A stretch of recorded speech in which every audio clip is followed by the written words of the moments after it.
I've always been a worrier. As a child, I remember hearing a joke about a chicken and panicking. Did he make it across or what?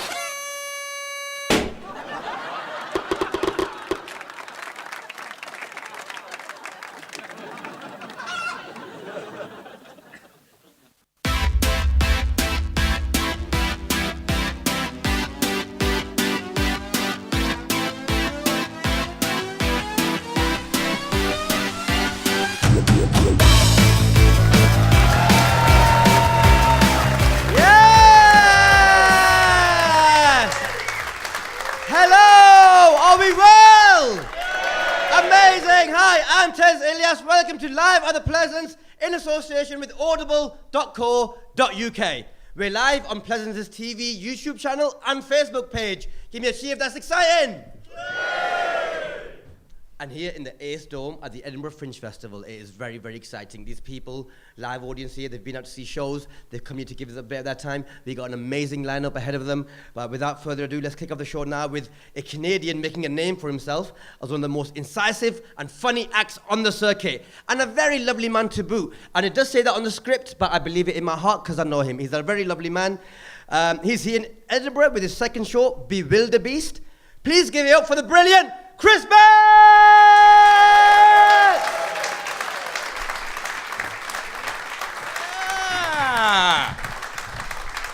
Hello, everybody. Thank you for coming out. Yep, my name's Chris. As Tez established, my American accent is from Canada. And it's good to be here. I moved over here to be a comedian, and I'm kicking the shit out of it. Having a great time. Only thing I miss about being back home is my childhood friends. I got this one friend, Eric. He's amazing. He's the perfect combination of genius and idiot. Like, he had this party trick when we were growing up, and his trick was really simple. All it was is he drinks an entire bottle of tequila and then smashes a lamp. And that's it. That's the whole, it's the whole thing. My party trick was stopping people from beating up Eric. And I became incredible at it. I can stop fights anywhere in the world now, and you can too. Just use a simple thing.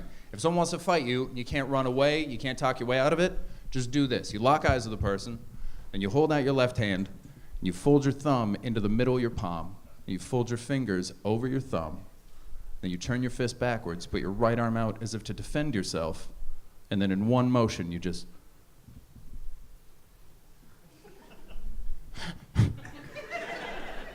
And every time you say these words, stop it. No one's fighting that guy. No one's, you're gonna be fine. So all I do with my life is this and watch Netflix. I work an hour a day. I've seen everything. I watch The People versus O.J. Simpson. I don't know if you've seen that. It's an American drama where they try to convince us that Ross from Friends isn't always gonna be Ross from Friends. And when I watched that, I thought I'd learn something about America or a race. The only thing I took from that show is my new life goal is to never be a defendant. That's all I want now.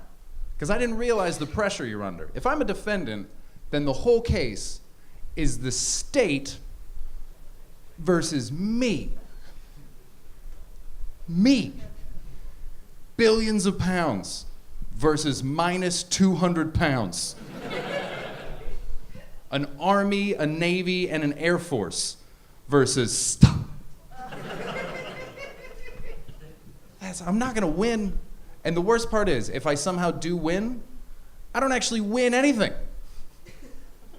I just get to leave. It's like Saul. Isn't that awful? If I win nothing. If I lose everything. I don't even get to ask for things. Prosecutor gets to make demands. They can ask for years or money. I want to ask for things. Your Honor, if I win, I'll be seeking a pizza party and a helicopter ride. And I want the prosecutor's shoes. I want his shoes and his socks. I want him to walk over, shake my hand, apologize, and then walk home barefoot and think about what he did. Because he tried to ruin my life. Being a prosecutor is the best job in the world. There's got to be some consequences. If you're a prosecutor and you win, you get paid. You lose, you get paid. Sure, a killer goes free. Whatever. He'll kill again, you'll get another shot. And if you're a prosecutor, the court's on your side, like they want you to win. I know they're not supposed to. We're all supposed to be innocent until proven guilty. But that's bullshit. If I'm innocent until proven guilty, then why are the verdicts guilty and not guilty? Where'd innocent go? Just when I needed it most. Isn't that messed up? Not guilty feels wrong. Not guilty feels like it ends with a silent yet. And doesn't it send the wrong message to call people guilty when what you mean is innocent? Isn't that why we say edible instead of not poison? And that's what I love about Scotland, is you have this third verdict, which is perfect. I love it. It slips right in the middle. You still have not guilty, which is bullshit, but not proven is amazing. And I know you don't say not proven. I know you say not proven. But you also say cunt instead of I love you. So I don't care. But not proven is perfect. Not proven is the court just looking you dead in the eye and going, hey, we know you did it.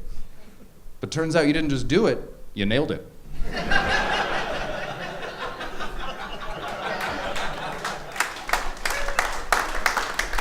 Get out of here, champ. Good for you. Go get him. You guys, just doing a short set. Thank you very much. Enjoy the rest of the festival. My name's Chris Betts. Good night.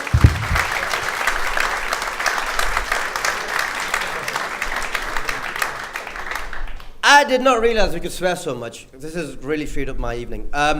You can see Chris's show Bewilderbeast at the Pleasance Courtyard, Bunker 1, every day at 9:45 p.m. Now, our next guest had to have a rather exciting last-minute addition to add to his posters, as he was announced a couple of weeks ago as the new host of Soccer AM. He's also fresh from supporting Jack Whitehall and Rob Beckett on their sold-out UK tours. Please welcome a man with too many talents to cover in one introduction. It's Lloyd Griffith! Hello. Mate, good to see you. Thanks for having me. So good to see you doing so well. Have you come to terms with your new job? Like, is it like the dream come true? Well, I'm a football fan from Grimsby, and so I used to watch Soccer AM quite a lot growing up. Is someone from Grimsby? Did someone shout they're from Grimsby? No, who are you? What's your name? Oh, right, okay, cool. I think she just likes the idea of Grimsby. Yeah, that was weird, wasn't it? So, I am from Grimsby, not from Grimsby, and I used to watch it. I used to watch it every Saturday, sometimes legally, and so now it's a dream to be able to be on that sofa as a co-host. And I'm a huge football fan, so it's just every day, working with football, I'm like a pig in poo. That's incredible. And when have you started? Or when I started on Saturday, just gone, yeah, and then it's every single Saturday for the rest of the season. So it's almost like having a job. I mean, it is a job, except I don't have a CV. It's fun, isn't it? Now, I saw a YouTube video on Facebook where they live, of you meeting one of my all-time heroes, Craig Disley. Yeah, and Lionel Messi. Lionel Messi, yeah, I've met Lionel Messi. No big deal, guys. No need to applaud. So I met Lionel Messi a few years back doing a video for EA Sports. Again, that was a bit of a weird day. And we've got a friend in common as well. Yeah. What, like Peter? From Grimsby. No, it was a chap called Joaquim. And he used to play for Macclesfield with my mate Martin, who used to play for Macclesfield, who used to play for Grimsby. And then basically we got on like a house fire. And we still WhatsApp every now and then, me and Lionel Messi. Nice. What do you talk about? So like tactics for Grimsby? It's mainly emojis, mate, because I can't speak Spanish and he can't speak English. Right. So it's just emojis. The aubergine and the peach. The aubergine and the winky face, usually. Nice. And then every now and then, if he's done well, and then every now and then the little poo sign. But yeah, so we have a great little emoji relationship. What league are Grimsby in at the moment? Should have done my research. They're League 2. Oh, because my team, Blackburn. Oh, rubbish. Yeah.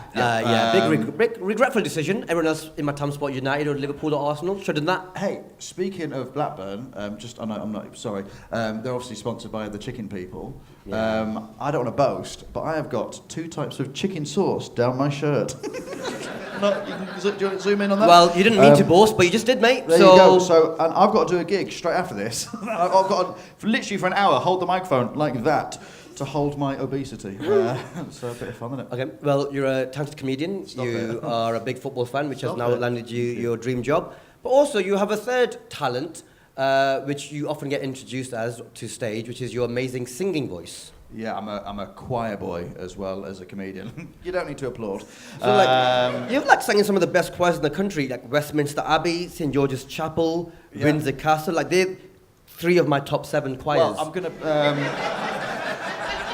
I'm gonna stop you there, Tez, because they're actually 2 choirs, mate. Because Westminster Abbey is 1 choir, and St George's Chapel, Windsor Castle is actually another choir. So okay, do your research. That's called a comma. Which indicates. No, mate. When it comes to choir which singing, indicates it's 2 different things. Like maybe it should be hyphenated. I didn't write that, mate. I didn't write it either.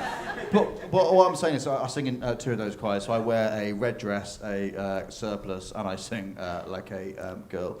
And I am single. Shock. So so can we expect to hear that in your show? There's a little bit of singing in my show, yeah, just a little bit. A lot of it is jokes. I'm doing a story this year within the hour, but there is a little bit of singing. I don't want to deprive the fans of some singing. I mean, I've heard it, and it says bless, but like in tune. Oh, it's incredible. Tez Ilyas! Like that. Stop it. I know. Guys, come on, we've got a show to do. I have just come in my pants. Full disclosure. So your show is undated. It's about dating. Yeah. So you've got some bad luck on that front? No, I just was I've just been on the dating scene for the first time in a long time. So it's just the story is about how I fell in love and then fell out of love / dumped, and then this is now me as a single person in his early 30s trying to find love, having not been on dating apps before, and I've only ever gone out with girls that I've worked with, and now this is my job now, so I can't just be like, hey madam, do you want to go on a date? So I mean, she's not having any of it. So. They're all fighting. What's happening? The crowd is fighting to answer the question. Silently and in their seats. So let us know what time it's on and whether we can catch you every single day. It is on every single day, apart from Fridays, 7 p.m. in the Pleasance Dome. Lloyd Griffith, inundated. Give him a round of applause! Thank you so much, Lloyd. Cheers, mate. Thank you very much. Now, you're watching Live at the Pleasance with me, Tez Ilyas, in association with audible.co.uk. Nail that. Now, the next act is another man of many talents. After winning the Total Student Award in 2012, he did the next natural step. He trained as a doctor. I mean, it's a very unimpressed audience, but that is a very cool thing to do. Can he sing? We'll find out. After 2 years as a junior doctor, he's embracing comedy again with his new show, Open Arms. Please welcome to the stage, Kwame Asante!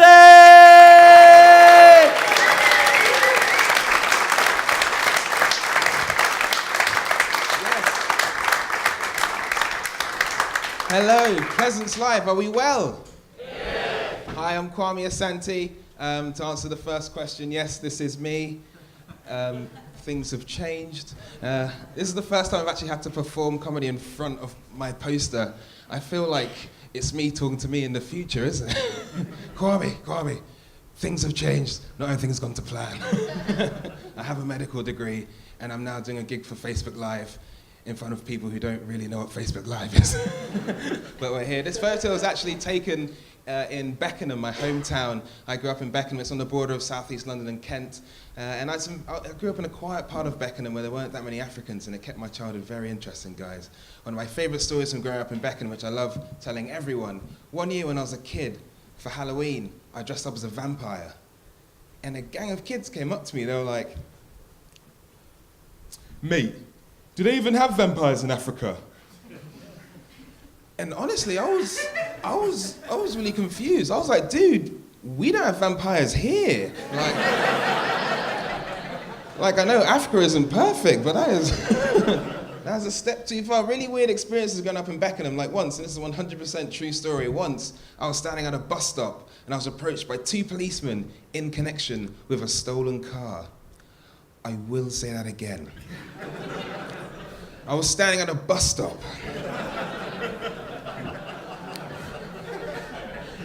And I was approached by 2 policemen in connection with a stolen car. Now, ladies and gentlemen, I am not a detective. But if you asked me to look for someone that's stolen a car, I'd probably look for someone in a car. Like, I haven't been formally trained or anything. And it was sad because there was two officers. There's a senior officer and a junior officer, and I could see in the junior officer's eyes that he also thought the situation was crazy. I could see in his eyes he just wanted to turn to his boss and be like, "Boss, surely if this guy's stolen a car, he'd have a car, right? And not only that, why is he staying at a bus stop, the spiritual home of the carless?" But he was scared to say that to his boss in case his boss was like, "God damn it, James. You'll never make it as a detective in the Metropolitan Police. You're too tightly bound by the shackles of logic and common sense. You need to set your mind free, James. Set it free. Does a car thief need to have a car? Does a drug dealer need drugs? Does a kidnapper need a nap? No, set your mind free, James." And it was awkward because whilst they were talking to me, the bus came and I had to get on it because I don't have a car. And I was like, "Oh no, he's getting away by bus. We need backup. This guy's better than we thought." 2 years ago, I moved. I don't live in London anymore. I moved to Birmingham. I moved to Birmingham for work. I've been living and working in Birmingham for 2 years now. And one thing I was really looking forward to about moving to Birmingham is everyone who doesn't live in London always goes on how much friendlier life is outside London. And I have to admit, after 2 years, life is friendly outside London. However, life in the Midlands, possibly a bit too friendly. Probably a bit too. This is how friendly the Midlands is. I accidentally joined a women's only tennis class, and it was a full 3 weeks before anyone said anything to me. This is how it happened. I was new to the city, went on the way to meet people, keep fit, saw there's a community tennis class near me. Beginners class, 6 o'clock. Women's class, 7 o'clock. This is the website. But you know what the coach did is he swapped the classes around but didn't update the website. So I kept rocking up at 6 thinking it was the beginners class. This happened for 3 weeks in a row. The third week, the coach physically pulls me aside. He's like, "Kwame, you do realise that this is a women's only tennis class?" I was like, "What are you talking about? I saw the website. I thought it was a beginner's class." Like, "Kwame, you're a man. Everyone else here is a woman." And I was like, "Dude, honestly, all I saw was a group of people that were bad at tennis." Okay. Honestly, the fact that they were all women generally didn't cross my mind for 3 whole weeks because that's how progressive I am, ladies and gentlemen. I'm just an everyday feminist hero just trying to keep fit. That's my only crime in this story. Generally.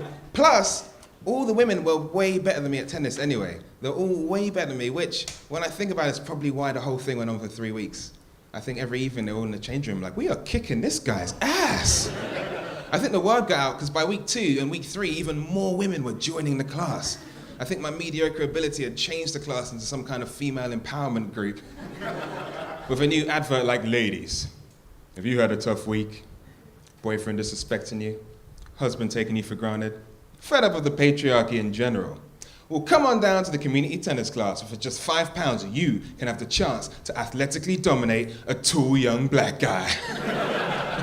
Don't worry, he has no idea what's going on. He just keeps coming back. Ladies and gentlemen, I hope you're having a great Fringe. Please enjoy yourselves. I'm Kwame Asante. Cheers. Woo!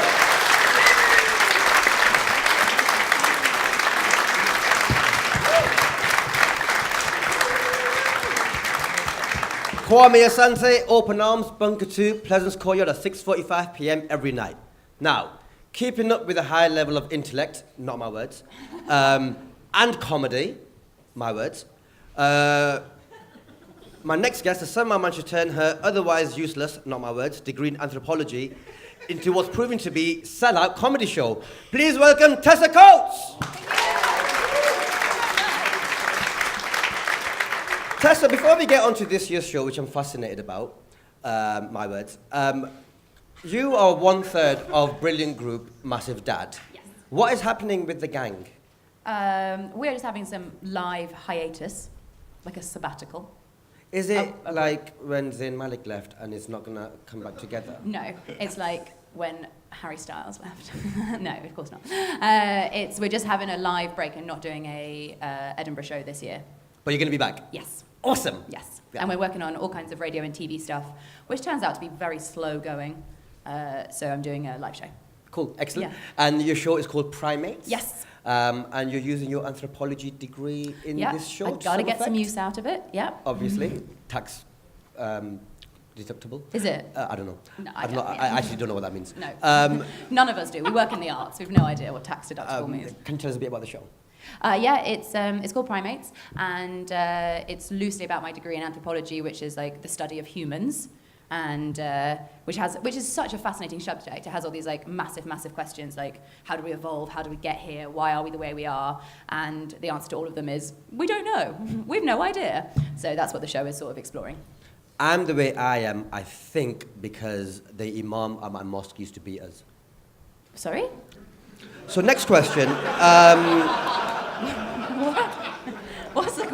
What?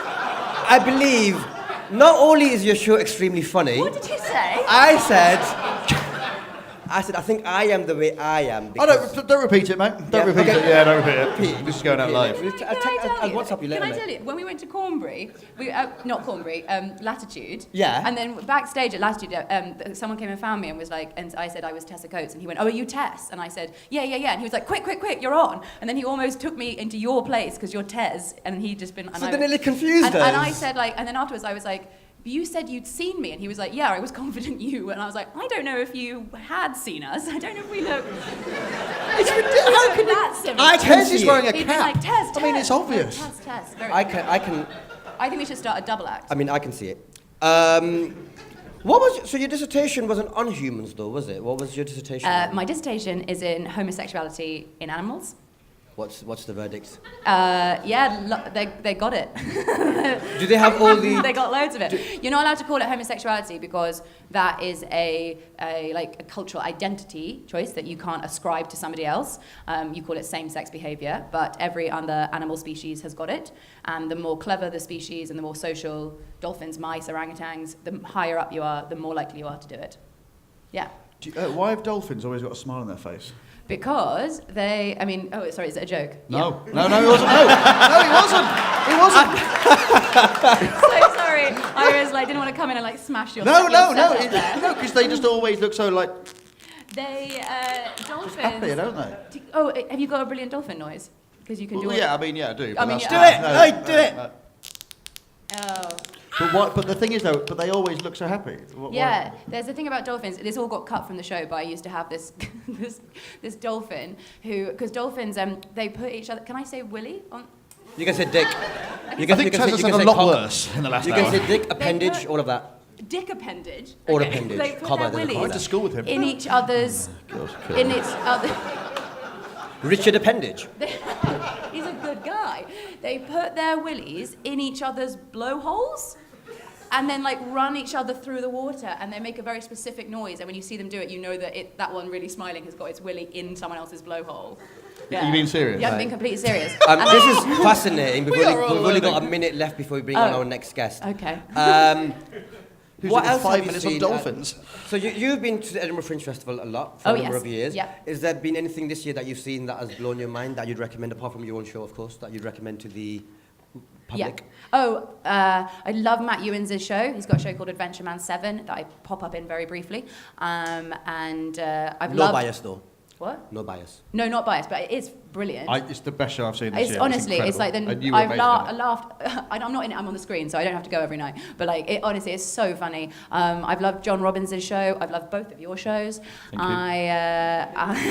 Yes, I've not seen them. I've loved the circus. There's a Paris de Nuit down in the Spiegel tent. That was been fantastic. Awesome. Yeah. And so what's next for you? Because you do quite a lot of telly stuff now. You're in a couple of sitcoms, and so is there I any think big that's. projects? I don't know if we could call them a couple of sitcoms. Well, there's two here. One is Joe Brand's Damned. I pop up very briefly. Had an audition for that, didn't get it. And the other one is Coconut. Had an audition for that, didn't get it. So how are those going? Yeah, really well, thank you. I got the part you didn't get, so... Yeah, because we look the Tez, same. We Tez, have the yeah. Tezzers. There's Yeah, only space cool. for one. So. One of the Tezzers can get this job. Yeah. Only one can live while the other survives. So. Yeah, it's like that. It's like that film that. Like dolphins. It's like that Like film dolphins. reference. So your show, Tessa Coates Primates, is on at Pleasance this in the courtyard at 3:30 p.m. Yes. And just 4 words why people should come see it. Otherwise, I'll be alone. That's 3 words. Get it up for 4 words to the Goats.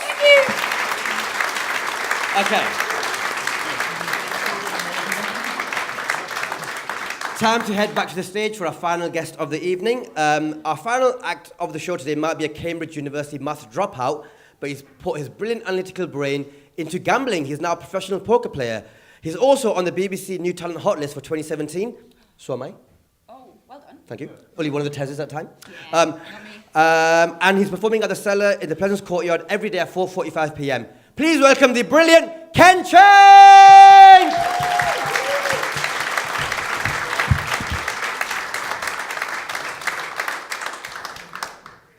The title of my show this year is Ken Cheng, Chinese Comedian.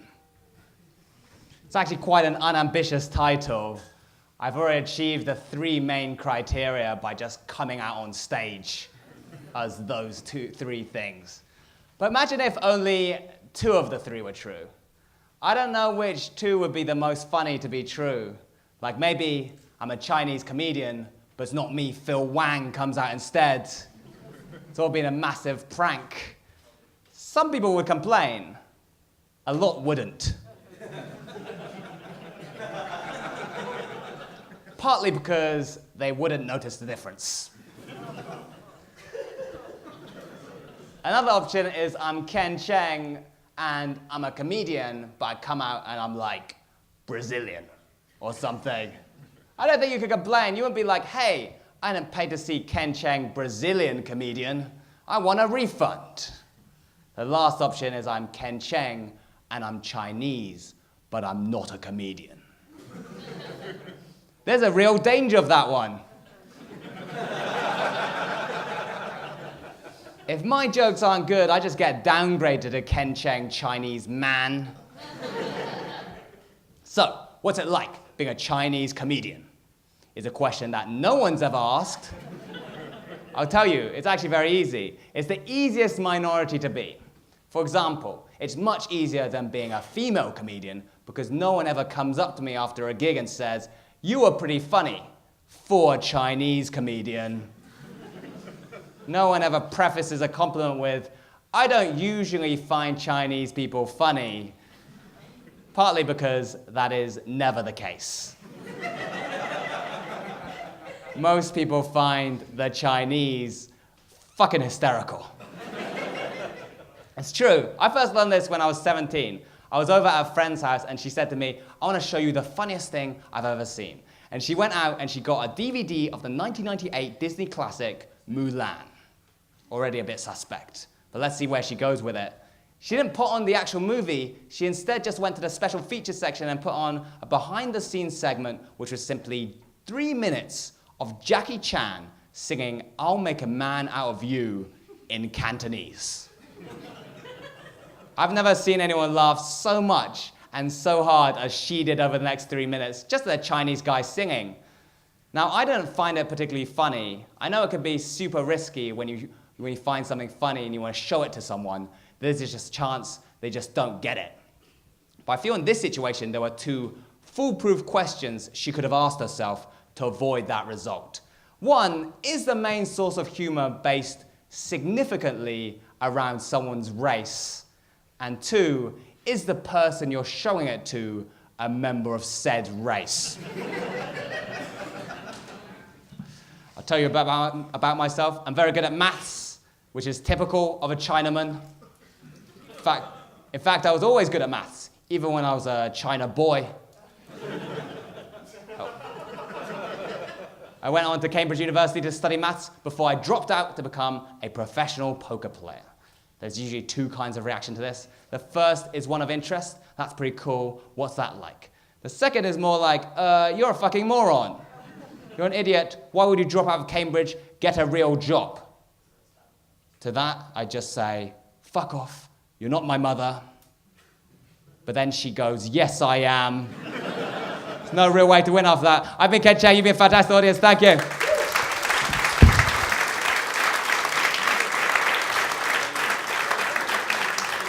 Ken Cheng, everyone. Sadly, that is all we've got time for today. Thanks for watching Live with the Apollons. Apollons? What I did there is... So what's happened there is I've confused Live with the Apollo with Live with the Pleasance and come up with something that is horrific. Thank you for watching Live at the Pleasance. in association with audible.co.uk. Keep nailing that one though. On the show today, we had the ridiculously gifted Chris Betts, Lloyd Griffith, Kwame Asante, Tessa Coates, and Ken Cheng.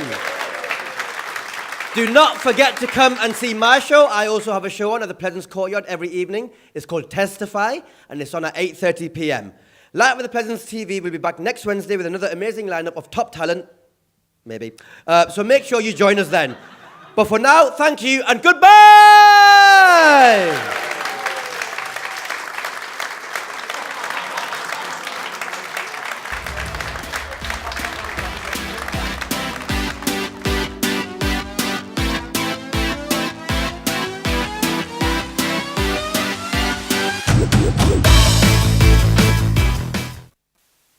I've always been a worrier. As a child, I remember hearing a joke about a chicken and panicking. Did he make it across or what?